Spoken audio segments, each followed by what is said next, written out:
Okay, so in the light of the last 3 months, I thought it'd be pertinent to take a moment and talk a little bit about something that we should all be doing.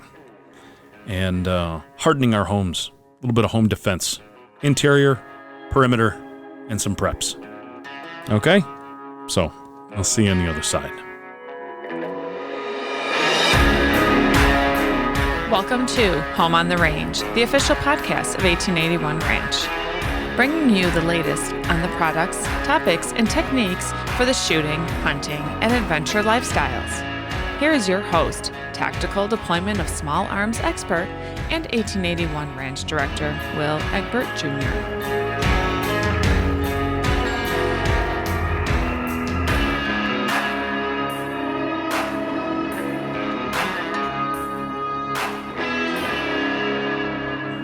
Greetings, everyone, and welcome back to another episode of Home on the Range.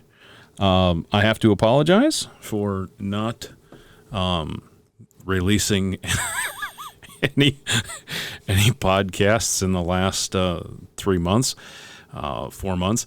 We've been in a turmoil in the country, and I've been a little preoccupied, and I definitely wanted to stay off the microphone, if you can understand.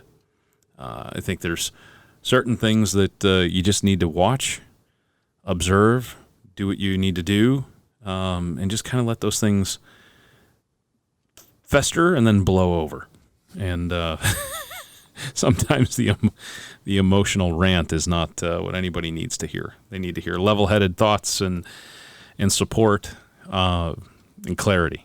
At least that's what I think. I think there's too much garbage in the media. So we took some time off. I took some time off, and along with pandemic, we can't really have anybody in the studio, so I don't. I've been trying to find a little bit of, a couple people here and there to start setting up some phone interviews and that, but the phone conversation is it's not as dynamic, and I'm definitely not used to just sitting here talking to myself on the microphone.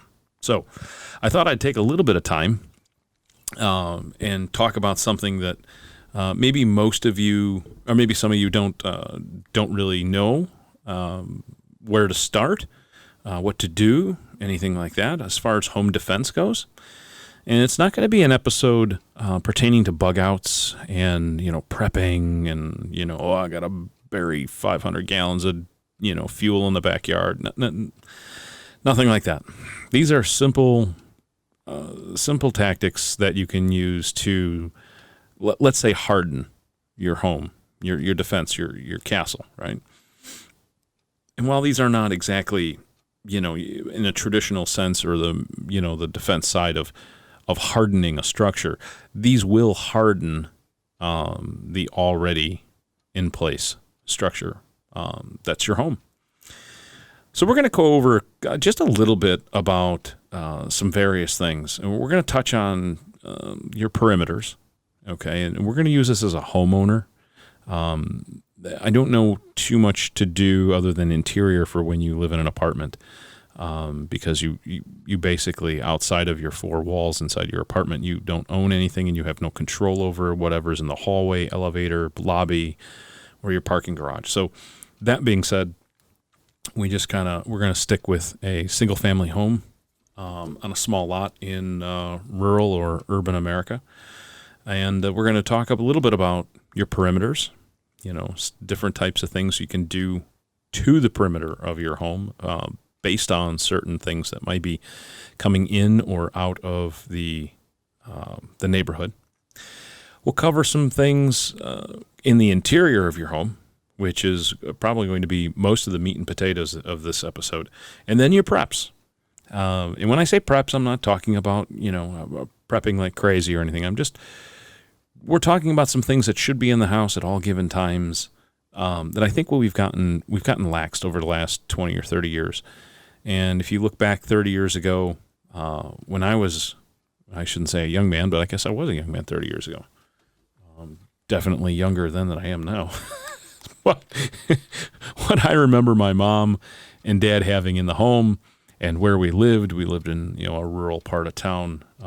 We definitely were in the country, but we were not removed from cities and towns. And I saw what was in her house, and I saw how my mom was kind of, the leader of that, and was, while Dad was out doing his career, Mom was very much, what would you call that? She was the king of the castle, basically. She was the queen. She knew every part of that house, knew how to keep it operational, knew everything about the well pump and the water softeners and everything. Managed all of the service personnel that came in, plumbers, electricians, things like that. She knew every inch of that home and all the different things that she had set aside in the home, if the lights went out and things like that. So we're going to cover the interior. We're going to cover some preps. And we're also going to talk very briefly about what happens when you have to leave your home. In the last 3 months, and many of you think the same way. Like I fielded some phone calls from various members that want to come into the club. And while we're on hold right now during pandemic, we keep collecting more and more members, prospective members. And these people have the same vision that we do. And if you're listening to this podcast, most likely you have the same type of vision as well. And that's to be around people that are more like-minded, like yourself, that hold the same values, that see the world in a much clearer light, let's say, who are not confused by some shaky narrative and some shiny object flashing on the screen and say, oh, look at this, $29.95, pay shipping and handling, and so on and so forth. You know the scam. So we're going to talk a little bit about the bug out, and because of this environment that we're in, we have to imagine that we might have to bring our home defense to a different style of home. That home might be, 4 wheels, and it might have to move. After we've watched the occupation of what is now referred to as CHOP, I guess they didn't like autonomous zone because it brought them too far into a legality standing that they were not prepared to acknowledge. So they called it an occupied protest. The world has gotten frightfully out of whack. And I don't know how or who can put this back in order. But this is where we live. This is what we're having to deal with. And I think we should start off with maybe something a little different than our normal conversations. And let's talk about keeping your family and your home safe. All right? So let's dive into this. I'm sure I'm missing some things, but remember, the podcast is for reference only. Okay? This is not doctrine. You should take these principles as I lay them out as a base, and you should start doing your own research. When you do your own research, you have to make sure that it comes from a credible source. I can list off 10 people right now, right off the top of my head, which I won't, but you kind of have to trust me on this one for a moment. I can lay off 10 people off the top of my head who come across as very reputable and very, very knowledgeable, yet they're crackpots. They're crackpots in the industry.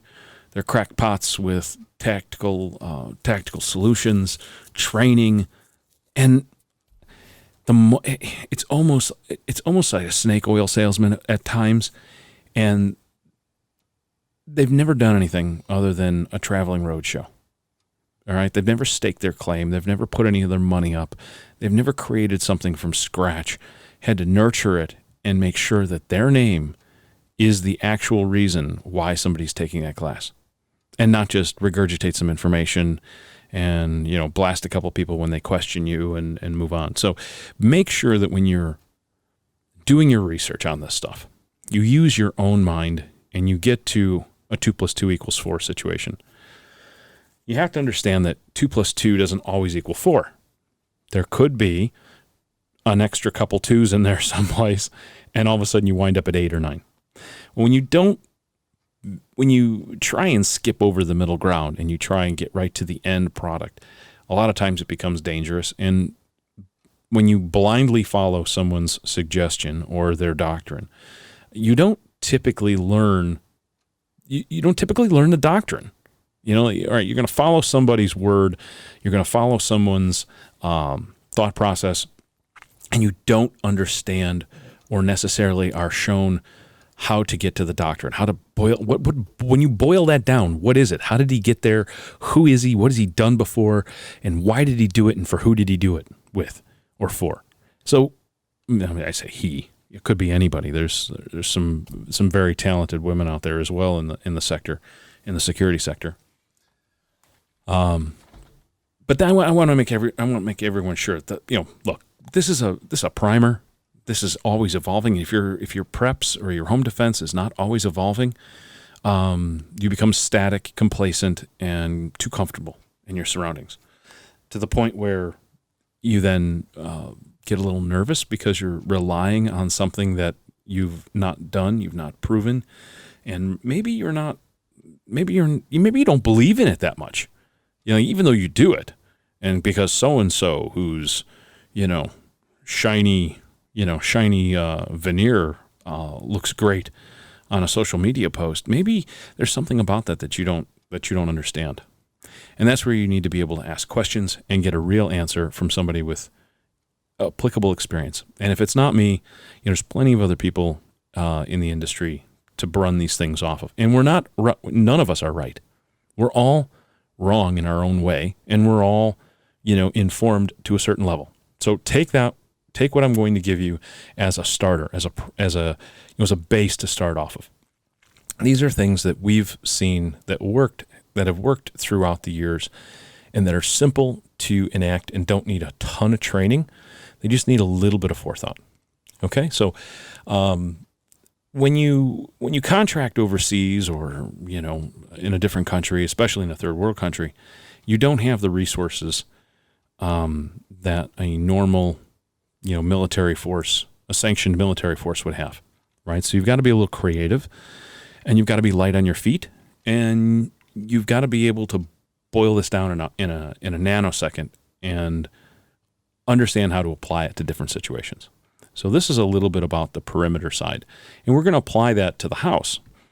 So you've got a backyard, you've got a side yard, and or side yards, and you've got a front yard typically.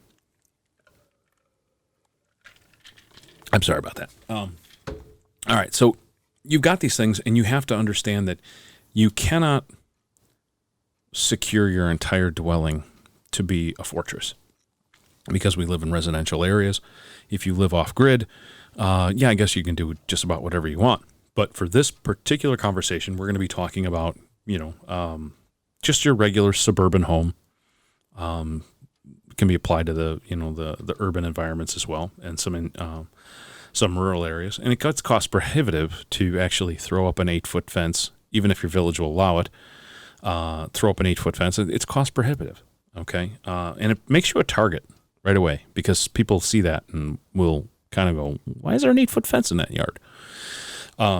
So what we've seen over the last, let me back up a little bit. What we've seen over the last 3 months is a sheer disregard for the rule of law on both the protester side as well as the lawmaker side, and the let's call them village administrators or state, local government officials. They've thrown it all out the window, the rule of law, and they laugh at you. They laugh at me. They laugh at everyone else who's stuck in the middle. And you don't necessarily agree with the protests. You don't disagree with the protests. You just kind of want to be left alone. In this country, our government has founded its principles and its basis on that we are all created equal, and we're all able to have the pursuit of happiness. And with that comes our rule of law for safety. Well, when that goes away, then we have, I don't want to call it, it's not uneducated, right? It's impulsive, maybe? Impulsive. Perhaps these individuals are a little angry. They want to they're angry at the world because of the situation that they're in. Something. They take it out on everyone else. Smashing windows in business owners who had nothing to do with anything. That's not right. And as we've seen this come into rural settings and we've seen it come into residential areas, we kind of have to think about how are we going to keep ourselves safe, even if we don't have control of our yards. How do you get a good night's sleep? Because in order, we can go back to the first couple scenarios of riots, and we're outside of Chicagoland here. Hopefully not for too much longer, but that's where we're at right now. So I took my family, and I've made some preps over the years, and so on and so forth, as you can imagine. And what the children saw me going through at that first kickoff was very frightening to them, because they'd heard these types of talks about how we have to be ready to leave the house at a moment's notice. And all of this is great fun in movies, and when they hear dad and mom talking about this, and of course mom doesn't really see any real value in it, so that goes out the window a little bit. And they see it and they're like, oh, ha ha ha, yeah. And then all of a sudden they watch TV one evening, and there's flames, cars on fire, they're killing people live on Facebook. Even a young mind can understand that that's wrong. So this is where we're coming from about securing the perimeter. With just being yourself, let's say you're the protector, you can't imagine to get any amount of sleep and spend the night if you've spent all day doing your normal routine, and then all of a sudden the world changed that night. So there has to be some ways to kind of reduce some of the stress, get a little bit of sleep, so that you can wake up and kind of, let's say, defend yourself. All right.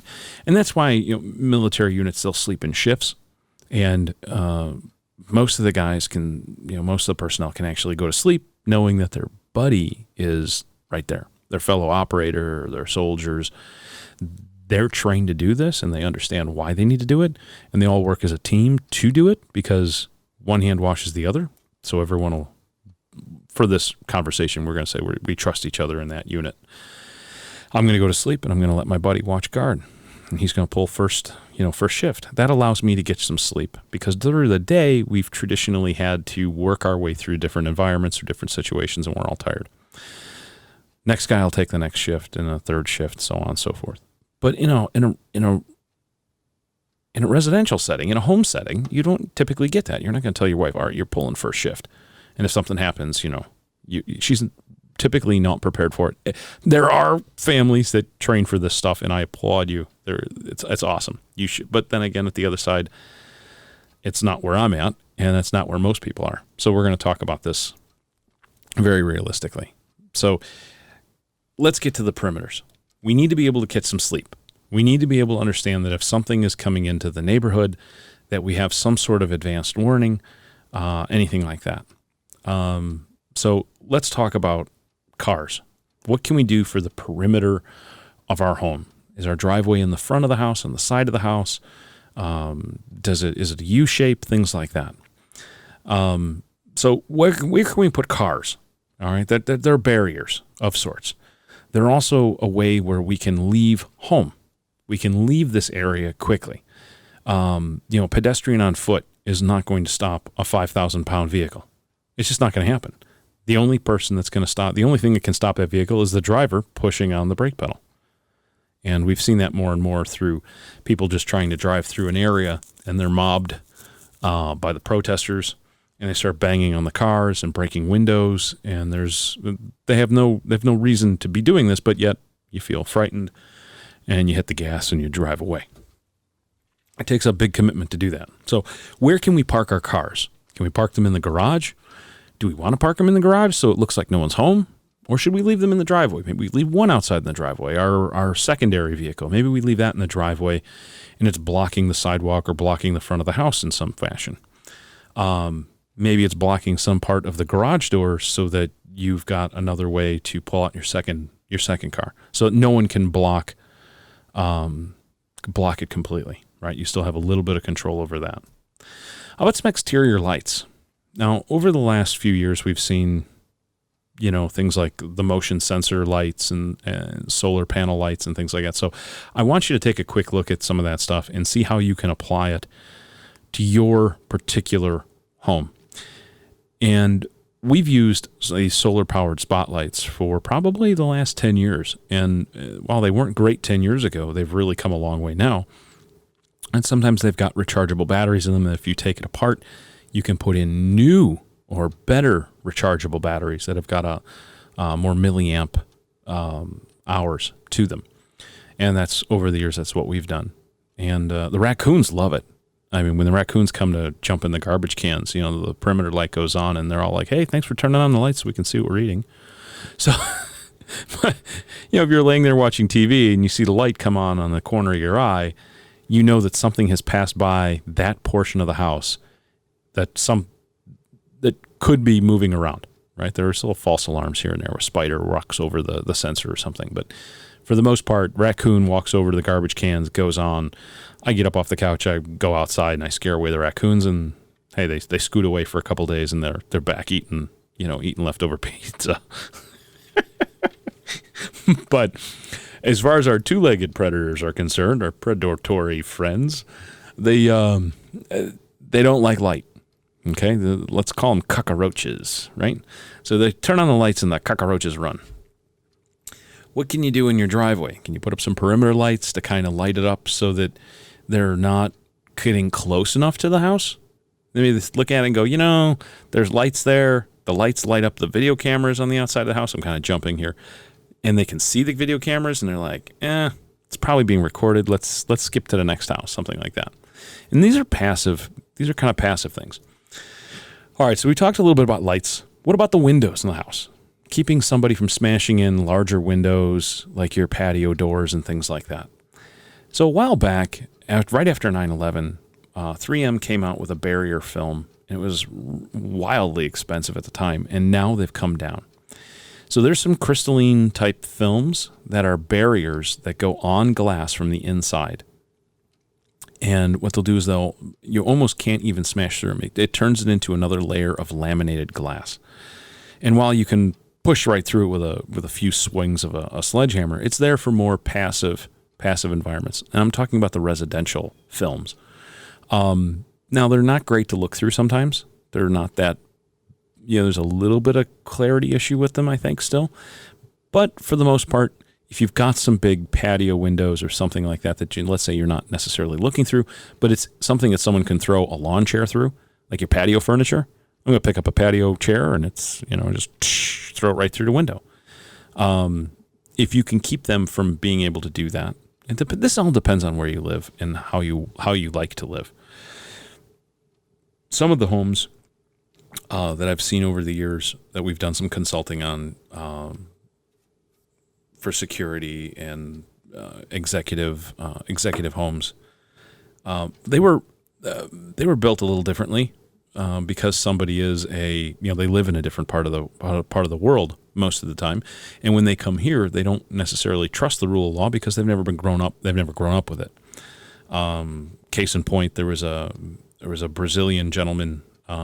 He was an executive. I can't get into too much of the details, but when he came and bought a home here in the United States, he had a very strong checklist of what he wanted in the home and what he wanted to do to further, modify or harden the structure as well. And we put that film in on all the windows, and it was kind of weird to look through the windows because it wasn't exactly, clear. It wasn't like, oh wow, look outside, it's beautiful. And this was in Palm Beach area in Florida, and it's beautiful outside, but it was this kind of like, I don't want to say like haze, but it was definitely like you could look through the window like, man, you got to clean your windows, dude. So he felt he was used to having bars on his window. Even as a high paid executive in a gated community, some of the windows on his house were barred because that's where he spent most of his evening. That was his master bedroom. There were bars on the window just because of where he lives. So take that into account. Doors. Should the doors be, hollow metal? Should they be solid wood? Those are different topics that we can kind of dive into at some sort of later time, or maybe with your contractor. But you should understand that most door frames in a residence are pretty weak. So as you're thinking about somebody gaining access to your home, they're most likely going to smash the doors first because it's just our human nature to go in through the door. and then maybe through the window. I don't think people want to crawl through glass and necessarily cut themselves, so they always take the path of least resistance. So the more you can do to harden your doors or make them a little bit more solid, that would be a good thing. We talked about video cameras. You got Ring, you got all the other stuff. It wouldn't be bad to have a dedicated system on maybe 4 corners of the house, something like that, where you can actually see 24 hours a day in a quality system where you're not worried about somebody hacking that network and gaining access to your home. There have been several of those over the years, and all you have to do is type it into your search engine and hacked security system, and they actually they terrorize people because some silly hacker's outside in the driveway or down the street, and he's talking through your cameras and makes everyone feel very, very insecure in their own home and terrified to boot. I mean, children are just they're floored. Their minds go wild very quickly. And while no one has really done too much with that, like broken into the house while people are in there have been a few instances where that has happened. And it just causes more panic than anything. So maybe something other than Ring or Arlo or, that type of thing, Chime, is something that you might want to look into. We're going to talk a little bit about perimeter alarms.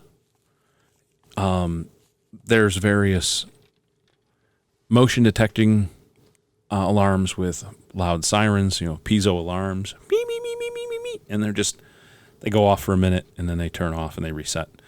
That's a passive alarm that you can put up someplace. And what I kind of like to keep is my perimeters open until I need to understand that there's something out there moving around. So I use perimeter alarms with shotgun blanks in them. And there's several different areas to get these. They're pin fired, and they use a piece of a fishing line or something like that. And there's some spots around the house that I've already designated where I would want these things put in, so that if someone were to approach the house from this particular area, they're going to walk up to it, and at nighttime they're not going to see the monofilament, and they're going to pop it, and you're going to hear a boom in the back of the house. And it's not a real shotgun slug. It's not a real shotgun blast. It's more of it's a blank, so it's not a full load. All right. And it startles them. They'll run off, and it wakes me up that I know that someone's in the back of the house. And you can put one at the front, in the back, and the sides. When you're in your house, you know exactly where that sound came from. And they just sit in a little box, in the kitchen cabinet someplace. And if we get into a situation, and I've always thought that I never would have really needed these things, especially being in the suburbs.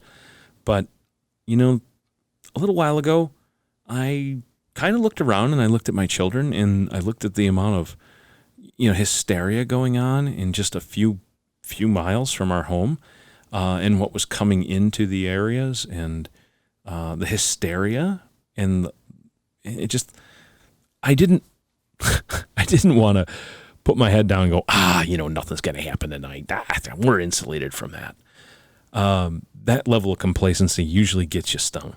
Okay. And there's a saying that I learned a long time ago, and I don't necessarily agree with it, but I do have to tell you that it's been proven to me time and time again, or at least I see the value in the saying, or the validity in the saying. And that goes like this: God only watches out for blind men and fools. And then, okay, got it. If you're a fool, you don't know any better, God will maybe okay, maybe you're not going to step in that hole. But if you got half a brain, he thinks you're going to use it, and you should be using it. You have that. So I watched that and I go, what? I'm not going to leave it up to chance. So I stretched out 3 of these things around the house. The family members knew they were there, and we all went to bed. And of course, we had all these other things put in place prior to going to bed, but at least it gives you some little advanced warning, so you're not really caught with your PJs down, so to speak. So you can get those. I'm going to leave some links in the description of the podcast and at the notes section, so you don't have to worry about that. I'll show you where to kind of get some of these. And there's been some. You go on YouTube, you can find, perimeter alarm or shotgun blank alarm, something like that. And you'll see a bunch of reviews from it. I think Such had one or something. I don't know. While some of the stuff is good, take it with a grain of salt. The other thing we do is we hide a spare house key outside, and that's not in a fake rock or anything. I mean, that's buried in the dirt. So if you really need to get into the house, the family knows that there is a house key buried in the dirt someplace, and you got to go rooting around for it. It's not a very quick thing. There is a quick access key someplace else that we never touch, but that's never talked about. That's for mom and dad only. I also have taken some time, because at least one of us always leaves our car out in the driveway, to bury a car key. Now, that might sound a little weird, but let's say your vehicle's in the way, house catches on fire, you can't go out the front of the house because the front of the house is on fire, and you have to go out the back of the house. You go out the back of the house, but your keys are in the front of the house. Are you really going to take your keys to bed with you every night? Your keys, your wallet, your cell phone, your gun, your this, your that. I bet you somebody does. And then there's those of us that just kind of like, well, we're going to do as much as we can possibly do to mitigate our situation, remain calm, and not kind of take this over the edge, so that we can stay diligent with, at least a little bit of preparation. So there's car keys buried outside as well. And that's kind of what you can do about the perimeter of the house. So we got some solar-powered spotlights that are motion activated. Parking your cars in certain areas. Hardening the exterior sides of the doors, making sure that the side windows of your door, you don't have a latch on your deadbolt. Then you just smash the window, reach inside, grab the deadbolt, undo it, and walk right through the door.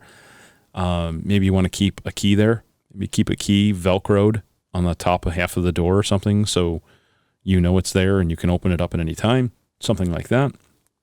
We talked about some video cameras, and then some until needed perimeter alarms, shotgun blanks, or motion detectors. I know people that leave water hoses hooked up to those the bird sprayers or the deer sprayers. So if somebody does walk up to the door, pss, pss, pss, pss, pss, it sends off the the sprinkler, the lawn sprinkler, which is kind of in the middle of the night you get sprayed with cold water. You kind of and you run around a little bit and you kind of move away. So that's kind of an active deterrent that maybe not is not going to scare your neighbors, and they're going to call the cops that you've got somebody shooting in your backyard. And then hiding some keys around the exterior of the home that your neighbors can't see you access, and things like that. Now we're going to move into the interior. First thing we can do is put cameras in our home for a bunch of different reasons, but the interior of our home is I think should be more sacred than that. So I don't really endorse cameras being in the home unless there's maybe one camera or two cameras in a strategic area, like looking at doors. So if someone were to break in, you have some liability coverage there to actually prove to somebody that somebody broke into the house. And there's some sort of record of maybe how high they were, how tall they are, what they were wearing, that type of thing. But typically, those things, should be kept off site. Storage of those things should be kept off site in the event of a home fire. That's where we kind of go with that. So that covers the cameras. I'm really going to kind of leave that up to you guys, because you can cover the entire inside of your house with cameras, and I don't think that's. I don't need to do that. The traditional thing of lights on timers, that works. Don't leave the lights on a timer all the time. Plug them on for a couple days, take them off for a week, use them when you go away. There's digital timers that'll kind of, on Tuesday, the lights will go on at 7, and on Wednesday, they'll go on at 8:30. And just don't use 7:30 and 8 and, halves and everything, like 6:22. Turn it on, or 41, or something like, make it an odd time, just so that it looks like there's not a consistent time when those lights go on and go off. That's the only thing I can tell you about lights on timers. Traditionally, I don't particularly believe in them, other than a very, very passive thing of showing somebody that, hey, the lights came on. Should the lights be on before the sun goes down? I think so. Just so as the sun goes down, you don't know when someone's going to be driving by. They might start breaking into the house before the lights come on, or they might be outside your house looking in the windows, and then all of a sudden the lights come on, and there's still no one in the house. And they're brazen. I mean, people are really, really good at their craft, whether they're carpenters or burglars or they're just good at their craft. I mean, it wouldn't scare me because you can't see me. It's light inside the house. It's dark outside. If I'm all darked up, if I'm all Antifa'd up, you're never going to see me staring in your window. So I use those very sparingly. Bars and locks in the interior of the house on doors. This is a big thing in third world countries in Europe. Doors are made out of metal, and there's certain deadbolts that can only be seen from the inside of the house. Those are great, but if you're thinking about trying to get out of your house in a panic and you forget about that, you could exhaust yourself to the point of, smoke inhalation and things like that. So I like those things, but I don't like those things. So maybe like in a basement door, if we're talking about a solid wood door on a basement, and we're going to put maybe 2 layers around the frame, we're going to harden that again. Maybe put in a couple pieces of steel, a couple pieces of plate steel, and we're going to glue those in place with construction adhesive. So that way no one can smash through the sides of the wall. No one can push the door in. No one can kick the door in. Maybe it's a metal door painted to match a wood door. Maybe you get just a little laminate and you put it on the outside of the metal door. And then you've got, maybe 1 or 2 2x4s or metal bars that go into these braces on the back side of the door. So once you get your family into the basement area, now you can shut the door, lock the door, and then put these 2 bars on top of the back side of the door to keep people from beating the door down. That's pretty safe because you have control over your exit and you're already there and you just work them so that works a little bit better. Fire extinguishers go without saying, guys. I mean, somebody throws a cocktail through your front window. You should probably have some fire extinguishers strategically placed throughout the house in areas where the children know not to play with them, but you still remember where they're at. And they're in plain view every day, like not buried in a cabinet where the kids could have done something, or maybe your wife put in rolled up a rug and stuck it in the cabinet. And now you don't see it.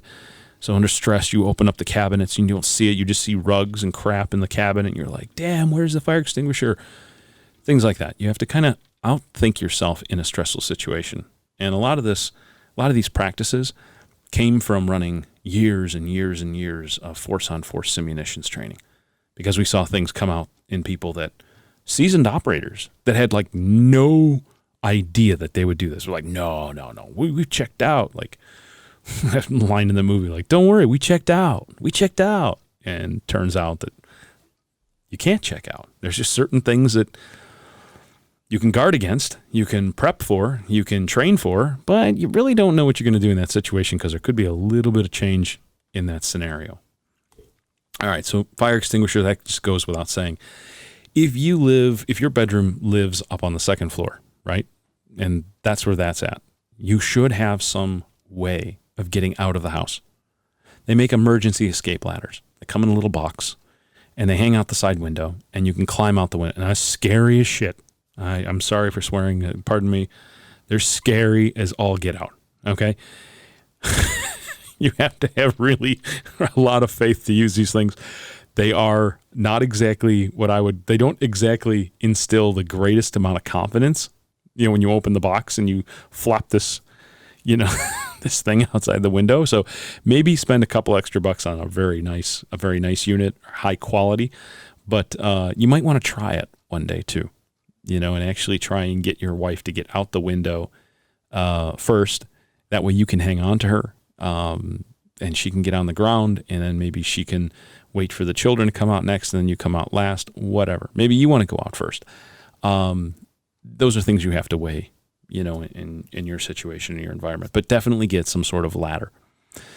If the front of the house starts on fire, and let's say your house is, like a walkout or something, and you have to be able to exit a different side of the house, and you don't want to jump down 12 feet, that's probably a pretty good idea to get a ladder.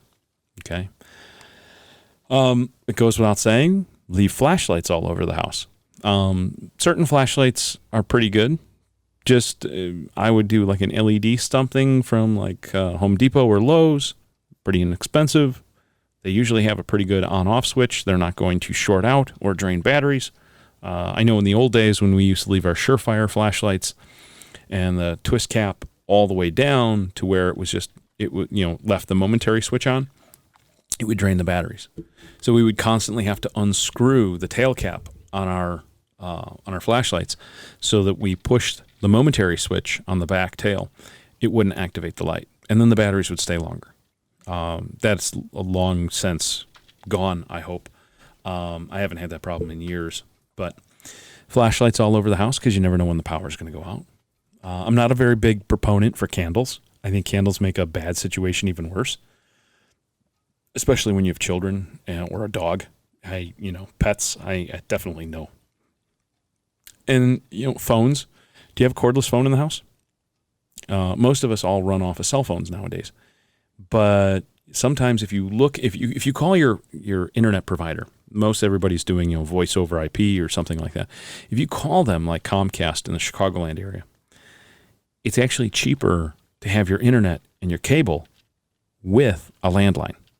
So, think about that, do some investigation in that. That way, in case, your cell phone is dead or maybe it didn't charge or I don't know. Maybe you want to use it as a last resort.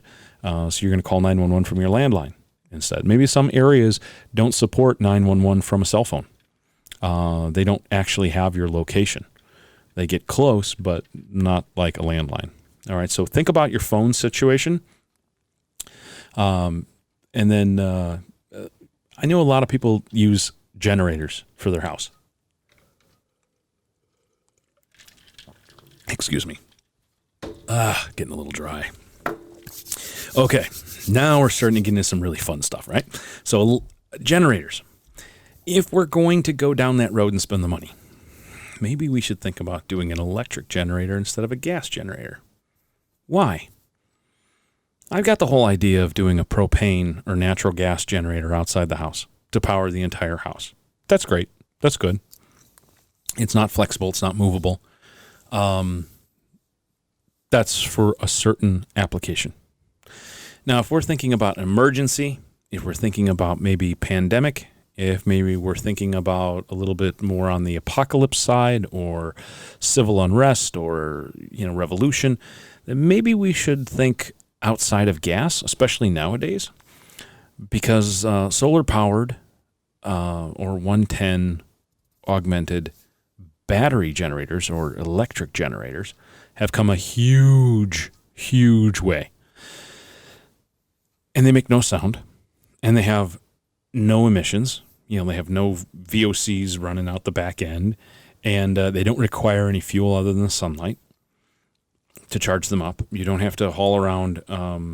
You still have to haul around the generator, but you don't have to haul around anything other than a solar panel, which can fit inside your backpack or whatever, on top of the roof of your car, maybe on top of the roof of the house, something like that.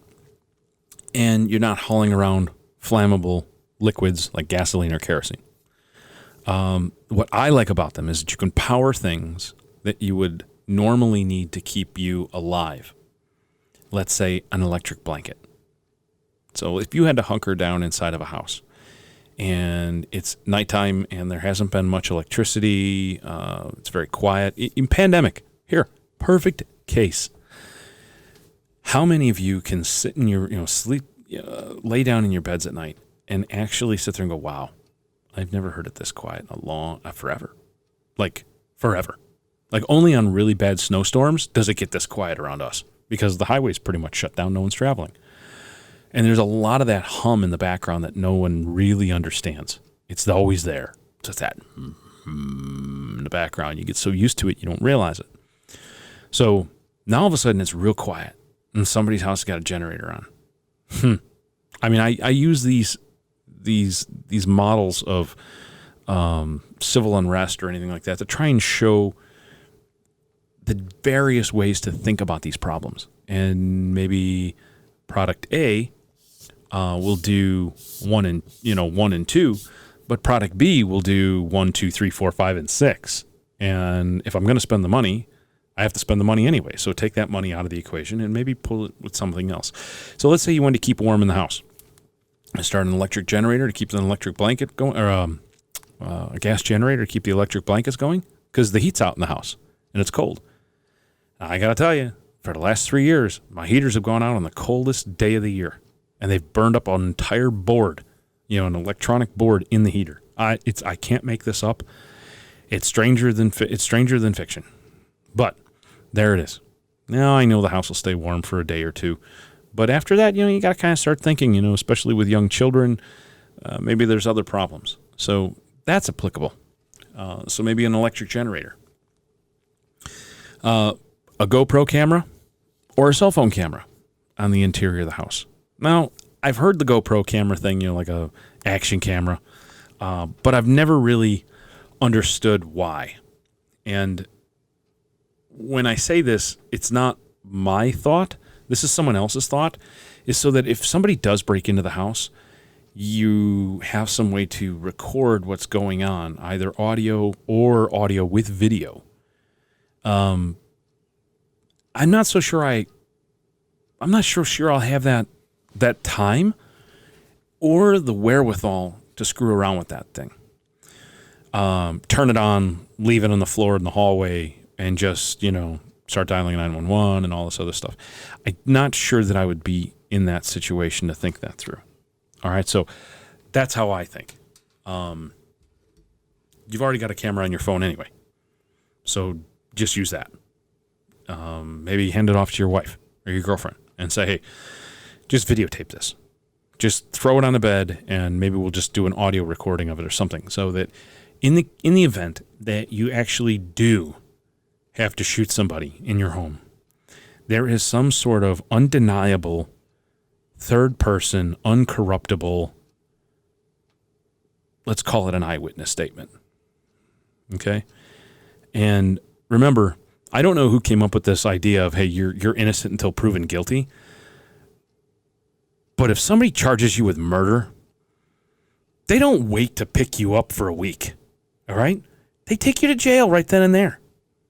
And most times, you're guilty until you have enough money to prove your innocence. So be careful with that thought of just, oh man, somebody comes in my house, I'm going to smoke them. I'm going to, what do they call it? I'm going to hot that fool. Yeah. You go right ahead. Yeah. And then you've got to dwindle your life savings to get your butt right back out of jail, even though it's a righteous shoot. So I don't have a whole lot of faith in the system other than what I know I can prepare for. So maybe there's something you can help your attorney out with your defense, or maybe just the village to kind of say, no, look, he shot the guy. It was clear. He's in his pajamas. His kids are, they're in the room, screaming and yelling. They're scared out of their minds. There's blood everywhere. This dude is dead in the living room, and there's the empty gun on the floor, and mom and dad are still in their pajamas. I can't imagine that anyone would take you to jail for that. But you never know. I have seen some things in the last 3-4 months, like all of you, that have really got me scratching my head as to what happened to the rule of law, what happened to common sense. And I understand that common sense is not very common, but what happened to those things? Where did they go? And why is everybody standing around for this? So as I look forward, I kind of have to imagine that our country might turn into what the rest of the world is. And that's not comforting to me. That's not what I want to see. But I have to think these things through a little bit. So the GoPro camera, yeah, okay, great. Maybe if you wanted to, if you've got a long hallway in your house and that's where the bedrooms are, maybe you put a video game, maybe you put one of those cameras, one of those interior cameras, maybe you put it at the top of the hallway. And that's all it looks at. It's just the hallway by the bedrooms, because that's where you're going to defend. You're not going to go out into the house, at least most of us are not going to go out into the house. Like, as much as I can clear my house tactically, effectively, aggressively, and with precision, I'm not leaving my children behind. Those little beings, I call them my rats. Those little rats are precious to me.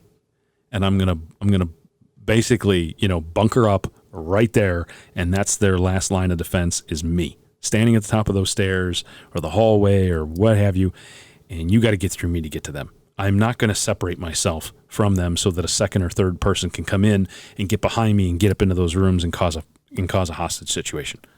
I'm not doing it. No way. So if that is the case, then maybe you put a camera on the hallway and you face down that down that threat on that tunnel, that fatal funnel. Okay. And you videotape that 24 hours a day. I can see a value in that. Okay. So now let's go into what's laying next to your bedside. I think everyone kind of understands what should be there, but maybe, you haven't thought about a couple of these things. I keep a bright LED flashlight. I always under the mind that you get what you pay for. And perhaps you want lumens over runtime. Okay? So I've got a 500 and 1,000 watt lumen light that is sitting there. I keep the 500 watt by me, and I leave the 1,000 watt for my better half. Because then I keep a primary weapon there. Whatever that primary weapon is, okay, that's our main base for defense. Whether it's my pistol, my EDC gun, or it's my long gun. Okay, it's got a flashlight mounted to it because that's one less thing I have to hold on to, and it's one more thing where I can identify a target, even though there's lights in the hallway that never turn off. Boom. I can light that up. I can dominate with light. Maybe I can get that person out of the room, out of the hallway, whatever.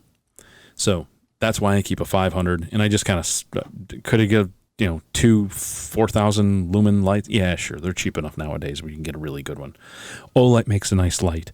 Fenix makes a nice light. You got Surefire, Streamlight. I mean, the list goes on and on and on, right? But what you want is a very bright LED flashlight that you can see into your backyard or maybe down through the house, or maybe just turn on and leave there, for a half hour, 45 minutes to light an area up so that you can dominate that area.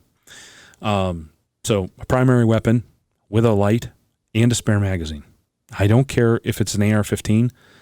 I'm carrying a spare mag there. There's a spare mag laying there. Okay. Past that, of course, I've got my cell phone. It's sitting on the charger. Every single night, that's where my phone goes. I enjoy the millennial conversations about, don't ever take your phone to bed. That's the wrong thing. The EMF next to your head and this and that. And you'll find yourself, looking at the blue light all night. And I don't surf Facebook, okay? I don't spend my nights on Instagram. I'm not hooked on Pinterest. I'm not a junkie, okay? I go to bed, I turn my ringer down low, and I put it next to my bed, and it's plugged in. I know where it's at every single night. It's a great way for my family to get a hold of me, too, my mom and dad. So I don't ever leave it in any other part of the house. And I try to get, at least my wife to do the same thing. All right, so that's there. I also keep an IFAK in the room with me. It's something that's maybe a little bit bulkier than an IFAK, just in case that there happens to be some sort of shooting. I can at least direct my son, my daughter, my wife, myself, whatever, and we can kind of mitigate some bleeding. I know you're going to call me crazy, but I carry a pair of I have a pair of night vision goggles next to my bed. I think of it more of a fun thing because, you hear the raccoons out, outside at night, or there's been times where we've caught people in the backyard, sneaking through backyards. They've been looking at different homes or cars. We've had several cars broken into and several cars stolen, especially one of ours. The thieves got us with one of those little electronic scrambler keys, that they make from Radio Shack or whatever. They got us with one of those, and off went the second car. So I carry a pair of night vision goggles just because I've got them left over from my previous life. But back to reality, you might want to keep a small backpack someplace, like underneath your nightstand or underneath the bed, just in case you have to take all this stuff and run. Okay. You want to be able to call your family or some friends if you have to leave the house. Let's say you have a fire or anything like that. Maybe you want to take your firearm and throw it in a bag. And anything. I don't know. So I carry a small possibles bag, and it doesn't have a zipper on it. It's not tactical. It's not built to be whatever. It's made by Mystery Ranch, and I think they call it the booty bag, like a pirate booty. And it's very simple. You take it off your back, you open it up. It's a dump bag, basically. It's like it's a dump sack. It's a dump pouch, but just the size of your back. And then as soon as you put it on your back, the weight of it closes it, whoosh, done, over with. So I keep one of those there. And there's also a second firearm close by for my wife, and that's a 12-gauge shotgun with double-aught buck and number 7 shot. So you can switch between the two, and she knows what she's doing with it. So I don't have to worry about that. It's easier for her to handle than a handgun. Believe it or not, it does more damage. She can get down the hallway, and if she has to shoot it from her hip, she's going to do pretty good. Yeah, she's gonna lay down some lead. All right, and that's all we're worried about. Is just create that dominance of violence and get everybody scared away. All right, I talked about the ladder a little while ago. You want the ladder someplace close to you or in the central area of a second floor so that you can get out of the house. All right, so that goes without saying. We talked a little bit about that, but definitely test it, look at it, make sure you know where you're going to put it, and maybe have a second or third location, maybe an alternate location that you can escape out of, and that you're actually able to. Some windows on older homes, they go left to right, and you can't really get out of them. So you kind of have to think that one through a little bit. And a fire extinguisher, of course. I've got a fire extinguisher right there. I know where it's at. It's right around the corner in the bathroom. I don't have to worry about it. It's always there. So if there is a fire at the stairs or something, maybe we can put that out. Maybe I can just keep the fire from, going someplace it's not supposed to. This is going to be really insightful. And I got this basically when I was in Central America and while we were shacked up.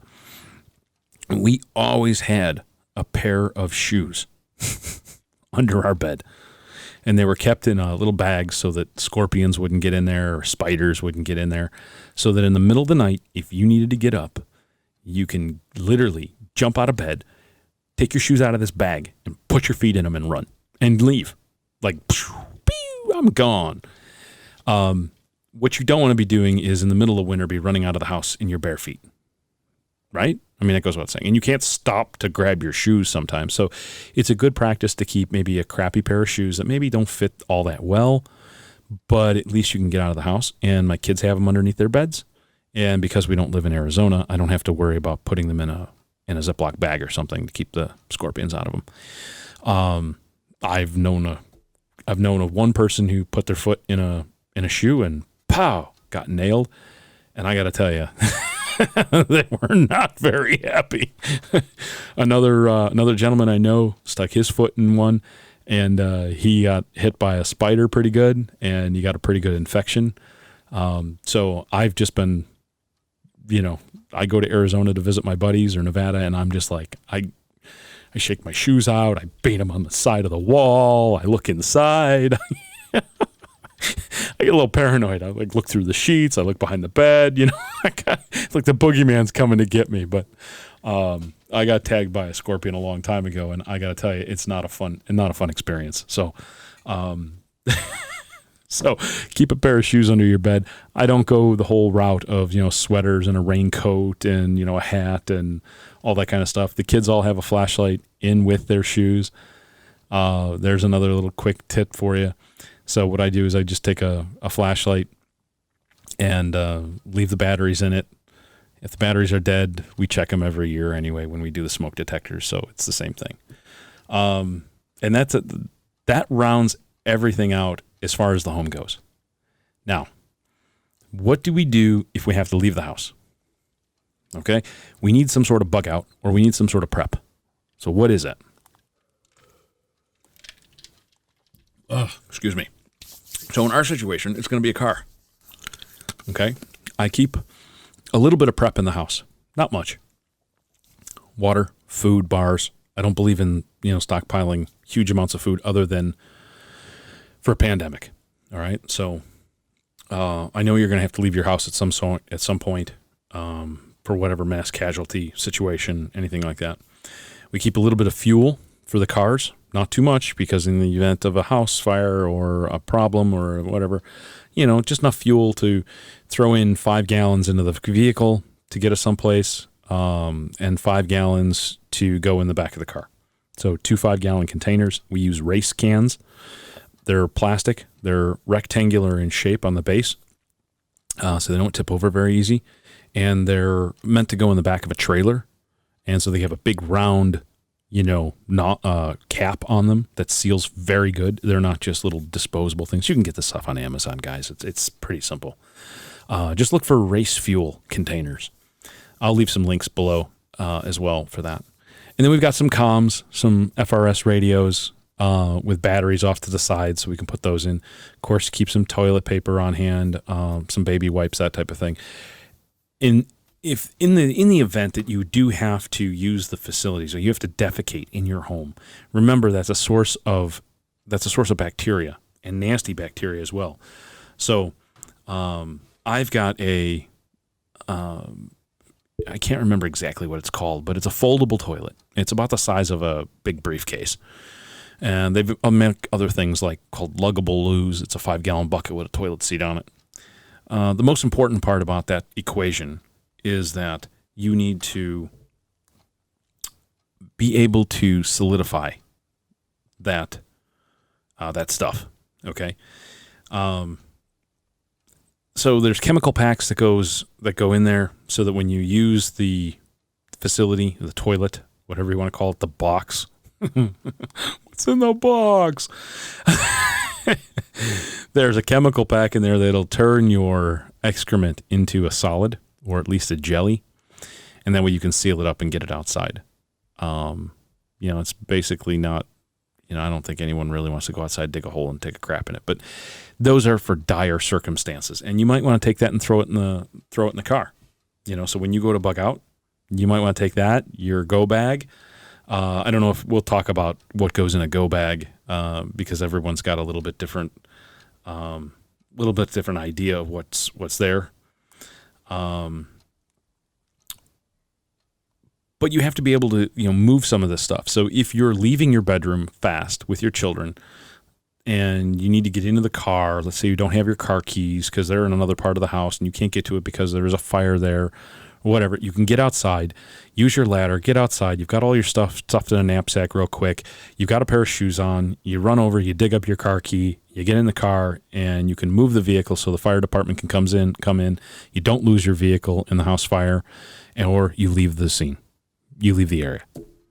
Okay? So there should be some food bars around, something in just a little go bag, and that's that. Some water, just something to keep you 24 hours barely, I don't want to say barely alive, but, sustenance. So you don't start to get fog and stuff like that. Medications. If you keep your medications in the bathroom, that your life depends on taking these medications. In a heartbeat, you can run in there with your little bag, whoosh, whoosh, whoosh, throw your medications in there, and whoop, out the door you go. I mean, it's pretty simple. So there's just some very light preps that you can do that actually carry over from multiple situations that you don't have to do too much thinking about. Let's see. I got my home defense bedside. We talked about a pair of shoes and in a Ziploc bag under the room with a flashlight in them. If you don't know what number 7 and why you use number 7 or double-aught buck in two different situations in a shotgun, I got news for you. You need to go see Clint Smith out Thunder Ranch, and you need to go take Clint's course on that thing. It's a great firearm. I know a lot of people don't traditionally believe in a shotgun because it's such a bulky item or this, that, or anything, and they all go AR-15. But each thing has a place. And as far as room clearing, to me, if you're going to have a 20-inch gun, maybe you get one of the bullpup shotguns from KSG. It hurts when you shoot it, but whatever. It's short, and you got plenty of ammo in it. Now, it's heavy, but whatever. There's trade-offs, everything. You can think about it that way. But for the most part, there, in my personal gun, there's number 7 birdshot, which will not go through the walls. Okay, so I don't have to worry about over penetration, and I can still screw somebody up. I throw 1 or 2 of those in your face, and I've torn apart your neck. Okay, your face, you're blind, you're bleeding everywhere, and you're choking on your own blood. Okay, especially at the end of the hallway. At the end of a hallway, that number 7 birdshot does not spread out to be a 5-foot pattern, guys. It's 4 inches, 5 inches. It's a pretty tight pattern. Then we got some double-aught buck to really put in some power, and then I keep a couple slugs on the side saddle, or not the side saddle, but the buttstock. I like a Mossberg shotgun just because they're kind of like an AK.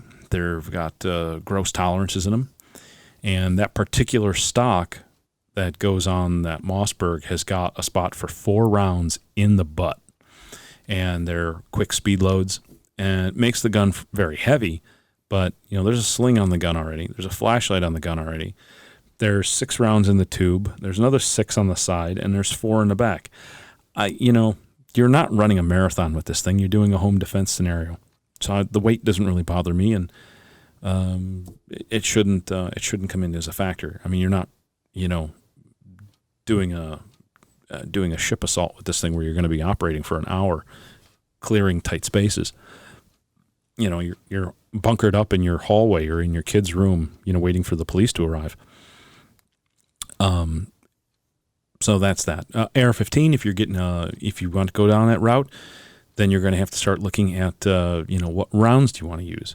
Are you going to use a really light round, meaning grain weight, so that it tumbles as soon as possible when it hits those walls?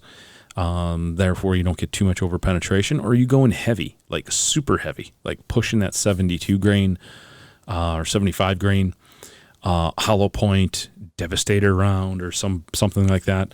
If that's what you're using, I know John Lovell from Warrior Poet Society says no suppressors in the home. You want to boom, boom, boom. You want to shock that person. Well, I got news for you. I look at it a different way. I'm not putting a suppressor on my gun to smoke some fool. Okay? I don't want to lose my suppressor. I wouldn't want to lose the paperwork. I built my AR-15 to just do home defense, and that's that. It's lightweight. It doesn't have a magnifier on it. It's just a red dot. Very simple. You put the red dot on there. You're zeroed for 75 feet. Done. You've got no holdovers to worry about. You put on target, pump, pump, pump, pump, pump, and that's that. Now, if you're using the gun for multiple different scenarios, you've got to look at different avenues to do that sort of thing. So let's not go too far down that rabbit hole, because that's probably an hour show all by itself. Which, hey, let me take that down. We'll just do that one next. Okay. Guys, if you enjoyed this episode, I hope you have. Gives you a little bit more insight into what you can possibly do around your house to keep it safe, to keep your family safe. In these uncertain times, I think we all have to kind of sit back, take pause, and understand that we're our own keeper, especially in areas where the police have walked off the job, they've been abandoned, they've not been supported by their officials, their local officials. My heart goes out to them. My heart goes out to everybody else who's lost their lives in this and lost their livelihoods. That's totally uncalled for. And we'll get into the whole George Floyd thing, and not the Floyd portion of it, but the actual from the law enforcement side, because I think it's completely wrong. But parts of it are wrong, parts of it are right, parts of it should have been handled a little differently. But that's just me. Whatever, right? We're all entitled to our opinion, and even though we've got a different opinion, we should all remember that we're here in the greatest nation under the skies. There's a reason why everyone runs to this country from their country, and this is the land of opportunity. Let's not forget that. Okay? Thanks, everybody. Check you next time. Thanks again, everyone, for tuning in to another installment of Home on the Range. Remember, if you enjoyed this episode, make sure to like us on Facebook and follow us on Instagram and Twitter. Till next time, stay wild and true to your heart.